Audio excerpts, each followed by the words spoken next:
with Lord, Lord. na Bwana Bwana. He's saying a constant spiritual audit. Anasema ya kwamba ukaguzi wa mara kwa mara wa kiroho. Asking yourself, mkijiuliza, am I still born again? je, bado nimeokoka? Am I still walking right? Je, bado natembea sawa? Am I still fasting? Je, bado ninafunga saumu? Am I still praying? Je, bado ninaomba? Am I still reading the word? Je, bado ninasoma neno? Probably these are lukewarm Christians I can see. Pengine hawa ni Wakristo vuguvugu naweza kuona. Must be lukewarm. Ni lazima wewe ni vuguvugu. People that are mixing the world with the church. Watu ambao wanachanganya ulimwengu na kanisa. They are sitting in the church as a club, a place to be, social gathering. Wameketi tu kanisani kama klabu, mahali pa kuwa, No, mahali pa kusanyiko. this day is so important. Hapana, siku hii ni ya muhimu sana. You cannot go wrong on that day. Never. Huwezi kukosea katika siku hiyo.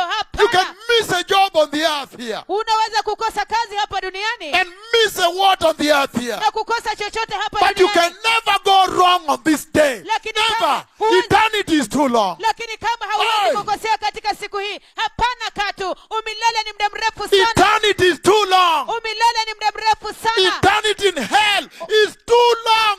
Too long. Umilele katika jehanamu ni muda mrefu sana sana sana. You can mess up on the earth and miss a job or choose against a job. Stay unemployed because they were saying this, you could not compromise. That's all right. But eternity is too long. Cannot go wrong on that day.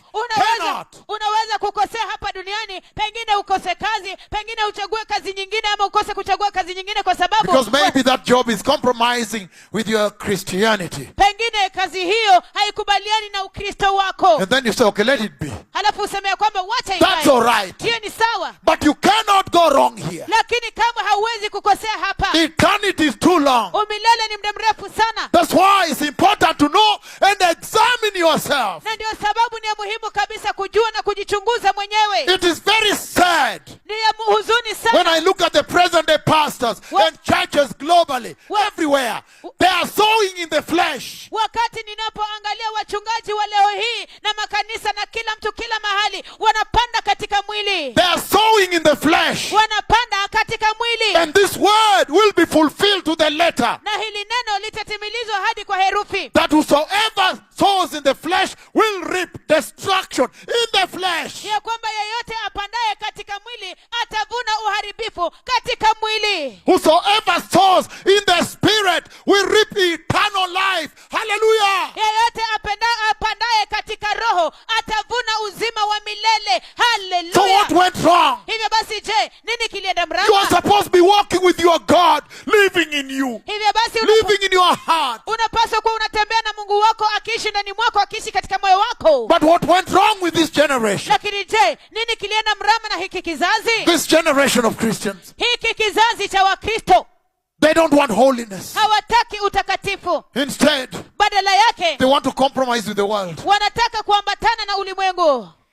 They want to mix. Wanataka kujichanganya. There are some things that are so dear to them. Kuna vitu vingine ambavyo ni vya dhamani sana They kwao. cannot relinquish. Hawawezi kujitenga. And the Lord is saying, Naye Bwana anasema, turn away from sin. geukeni toka kwa dhambi. Sin is deadly. Dhambi ni hatari. Sin is danger. Dhambi ni hatari. Sin is hellfire. Dhambi ni moto wa jehanamu. The Messiah has already gone to the cross Masiya tayari amekwenda msalabani and delivered you. na kuwakomboa ninyi. Turn away from sin. Geukeni toka kwa dhambi. They don't want to hear. Hawataki kusikia. They want a modern gospel. Wanataka injili ya kisasa. Listen to me, blessed people. Nisikilizeni watu wabariki.